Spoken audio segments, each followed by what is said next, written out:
స్వచ్ఛత అంటే నందిని. నందిని పాలు మరియు పెరుగు. నమస్కారం. పంచతంత్ర కథలు చెప్పుకుంటున్నాం కదా! పంచతంత్రంలో చిత్రమైన కథలుంటాయి. ఒక అడవిలోనట మదోత్కటమని ఒక సింహం ఉండేది. ఈ మదోత్కటానికి కొంతమంది ఫ్రెండ్స్ ఉండేవాళ్ళట. ఒక చిరుతపులి, ఒక కాకి, ఒక నక్క. జనరల్‌గా కాకి, నక్క రెండూను పారసైట్స్‌గా ఉంటాయి. అంటే పెద్ద జంతువులు సంహరించిన చిన్న జంతువుల్ని తింటాయన్నమాట. అందుకని ఏ పెద్ద జంతువు ఎక్కడెక్కడ దేన్ని వేటాడుతుందో చూసుకుని దాని వెనకాల పడి తిరిగి తింటూ ఉంటాయి. పైగా నిలవున్న ఆహార పదార్థాలు తినే పద్ధతి కూడా ఉంటుంది వాటికి.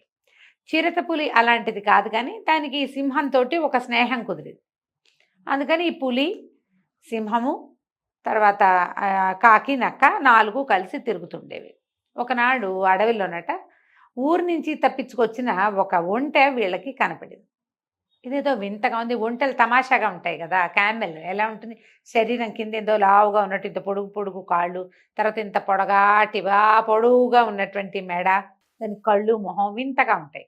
అడవిలో అలాంటి జంతువులు కనపడవు. ఈ మదోత్కటం, ఈ సింహం ఆశ్చర్యపోయి, ఇదేమిటి గ్రామ్య జంతువా లేకపోతే అటవీ జంతువేనా, ఇది ఎక్కడి నుంచి వచ్చింది, ఏమిటో దాని సంగతి కనుక్కోండి అని అన్నది. అనేసరికల్లా ఈ నక్క చెప్పింది. కాకి, నక్క 2 మాట్లాడుకుని, ఇది గ్రామ్య జంతువు అండి, ఊళ్ళల్లో ఉంటాయి ఇవి, కానీ మంచి బ్రహ్మాండమైన ఆహార పదార్థం, చక్కగా మనం తినేసేయచ్చు దీన్ని, చాలా రుచికరమైన మాంసం అది ఉంటుందని అవి 2 ప్రోత్సహిస్తే, ఈ మదోత్కటం అనే సింహం అంది, చిచ్చి అదేం మాట, ఈ అడవి మంది, నేను దీనికి రాజుని, ఈ పై ఊర్ల నుంచి తప్పించుకునో లేదో తప్పిపోయో మన దగ్గరికి వస్తే వాళ్ళు మన శరణు కోరి వచ్చినట్టు, శరణు కోరి వచ్చిన వాళ్ళని తినచ్చా? తప్పు కదా! వాళ్ళకి సహాయం చేయాలి. పాపం అది తప్పిపోయి దుఃఖంలోనో బాధలోనో ఉండి బెదిరిపోయి ఉంటే దాన్ని తింటామని అంటారేమిటి? అట్లా అనకూడదు. మీరు ఎలాగైనా దాంతో చక్కగా మాట్లాడి తీసుకురండి. మనం దానికి ఫ్రెండ్షిప్ చేద్దాం దాంతోటి, అది మన శరణ్లో ఉన్నట్టు అని చెప్పేసి గట్టిగా కేకలేసింది. కేకలేసరికల్లా సరే ఇవి పోయి ఈ కాకి తర్వాత నక్క 2 వెళ్ళి అక్కడికి వెళ్ళి ఆ ఒంటె దగ్గరికి వెళ్తే, ఆ ఒంటె పేరు క్రధనకుడట.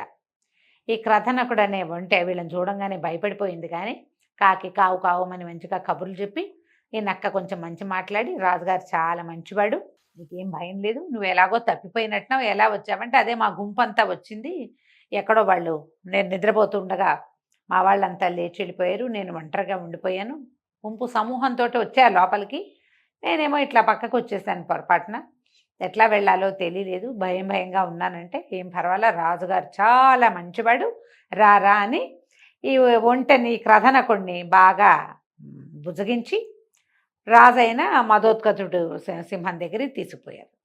ఈ మదోత్కటుడు కూడా చక్కగా చూసి మాట్లాడి, నువ్వేం కంగారు పడకు, నీ గుంపులోంచి విడిపోయానని బెంగపెట్టుకోవద్దు, మేము కూడా ఒక సమూహంగానే ఉంటాం, మాతో పాటు ఉండు, చక్కగా చూడు ఇంద్రనీలమణుల్లాగా ఉన్నాయి, ఆకుపచ్చగా మెరిసిపోతూ ఈ గడ్డి ఇక్కడ అడవిలో, హాయిగా మాతో పాటే తిరుగు, గడ్డి మేగి, నువ్వు అదే కదా తింటావు అని చెప్పి తమతోటే ఉంచుకుంది. ఇప్పుడు చూడండి, సింహము, చిరతపులి, కాకి, నక్క 4 మాంసాహార జంతువులు.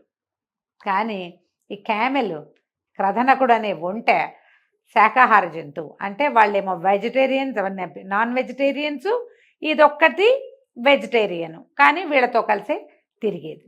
తిరగ్గా కొంతకాలానికి చక్కగా బాగా గడ్డి తిని హాయిగా ఏ భయము లేకుండా తిరిగేసరికి ఒంటె కండబట్టి చక్కగా నున్నగా నిగనిగలాడుతూ ఉండేది, బరువుగా భారంగా నడిచేది. చూడ్డానికి గొప్ప సంతోషం కలిగేది వాటికి, ఎంత బాగా ఉంది ఇది అని అనిపించేది. కొన్ని రోజుల తర్వాత ఏమైంది, ఈ మదోత్కటుడు అనే సింహానికి ఒక ఏనుగుతోటి యుద్ధం సంభవించింది. వీళ్ళు చూసుకోకుండా, అంటే ఏనుగు రట్లో ఉందని, మదావస్థలో ఉందని తెలుసుకోకుండా ఏనుగుని ఏం చేశారు, వేటకి ఏం చేసేసరికి ఆ ఏనుగు తిరగబడిపోయి విపరీతంగా కుమ్మేసింది సింహాన్ని. ఆ ఏనుగుకి ఇంత పొడుగు పొడుగు దంతాలు ఉంటాయి కదా, ఆ దంతాలు 3-4 చోట్ల గుచ్చుకుపోయి చచ్చినంత పని అయిందట సింహం పని.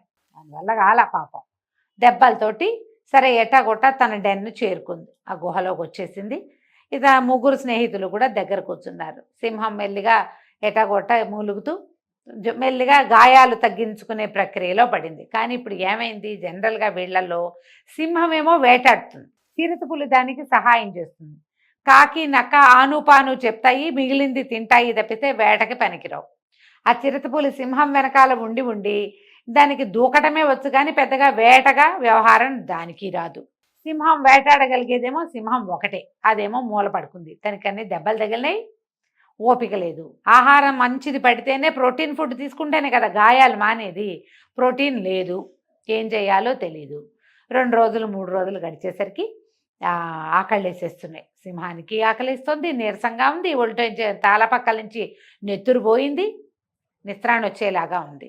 అప్పుడు అదేమంది, చిన్న చిన్న వాళ్ళని పిలిచి వీళ్ళని పిలిచి, ఏదైనా చిన్న పొన్న జంతువుని చూడండి, ఎట్టగొట్ట వేటాడి ఇటగే దెబ్బలతోటే మీకు ఆహారం సంపాదించి పెడతాను, నాకు ఆహారం కావాలి కదా అనేసరికల్లా చిన్న జంతువు పొన్న జంతువులు కూడా వాళ్ళకి దొరికింది ఏమీ లేదు.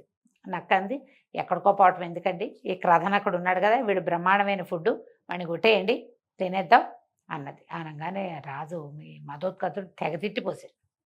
సింహం తిట్టిందట, అట్లా తప్పు, వీడు మన స్నేహితుడు, పైగా మన శరణ్ గోరొచ్చాడు, మన పాలనలో ఉన్నవాడిని అట్లా చేయొచ్చా, అది పనికిరాదు అనేసరికి కాకి చెప్పిందట, దాందే ఉందండి, ఇప్పుడు మీరే దూకి చంపారనుకోండి అది తప్పు, అలా కాకుండా నన్ను తినండో అని అదే అడిగింది అనుకోండి, నన్ను తినండి, నన్ను తిని మీ ఆకలి తీర్చుకోమని వాళ్ళే అడిగితే ప్రాబ్లం ఏం లేదు, అప్పుడు పాపం రాదు, అప్పుడేమి పాపం కొత్త అవ్వదండి.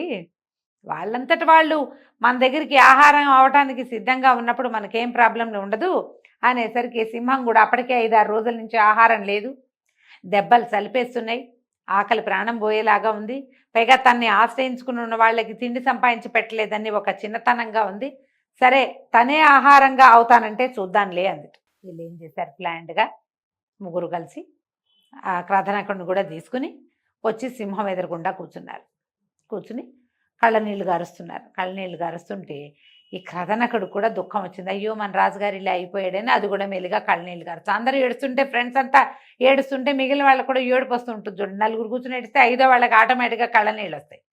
అందరూ బికమొహాలు వేసుకుని కూర్చున్నారు.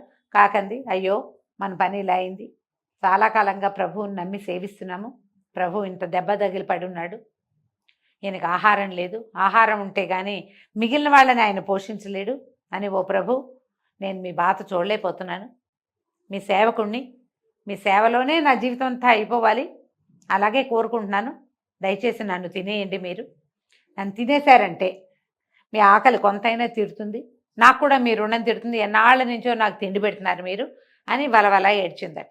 ఏడిస్తే నక్కందట, ఓహోయ్ భలేవాడివి, నీదెంత ప్రాణం, నువ్వు ఎంత కాకివి, నీకున్న కండెంత, నీ తింటే ఆయనకు వచ్చే ప్రోటీన్ ఎంత, లాభం లేదు, నువ్వు వద్దు, నువ్వు చాలా గొప్పవాడివి, నువ్వు స్నేహితుడివి, మరి అట్లా నన్నే చంపండి అని నువ్వు ఇంత మాట అడిగావు, నువ్వు ఎంత అద్భుతమైన వక్తబోయ్, నువ్వు చాలా గొప్పవాడివి అని కాకిని చాలా మెచ్చుకుని, ప్రభు నన్ను తినండి, కాకి కంటే నేను కొంచెం బెటర్, నీకంటే ఆయన కాకి మరి ఇంతదే, నేను సన్నటి వాడినైనా నాకు కొంచెం కంటుంది, మీరు నన్ను భోజనం చేసేసి ఓపిక తెచ్చుకుని మిగిలిన వాళ్ళందరినీ మీరు పోషించండి, ఈ ప్రపంచానికి మీ అవసరం చాలా ఉంది, మీలాంటి పాలకులు చాలా అవసరం అని నక్క కూడా కాసిన డైలాగులు కొట్టంగానే చిరుతపులంది, భలేవాడిపోయి నువ్వు మాత్రం ఎంత వాడివి, కాకంటే ఇంతది, నువ్వు కూడా ఇంతవాడివే, పైగా సాటి జంతువువి, నువ్వు కూడా ఆయనలాగానే పళ్ళు గోళ్ళు కలిగిన వాడివి, సింహాలకి పళ్ళు గోళ్ళు ఆయుధం, నక్కలకు కూడా అంతే, నక్కలు కూడా చీల్చుకుని తింటాయి, వాటికి కూరలే ఆయుధం, అంతవాడివి కాకపోయినా కొంతగా అదే జాతికి చెందినవాడి, స్వజాతిని ఎవరైనా తింటారా,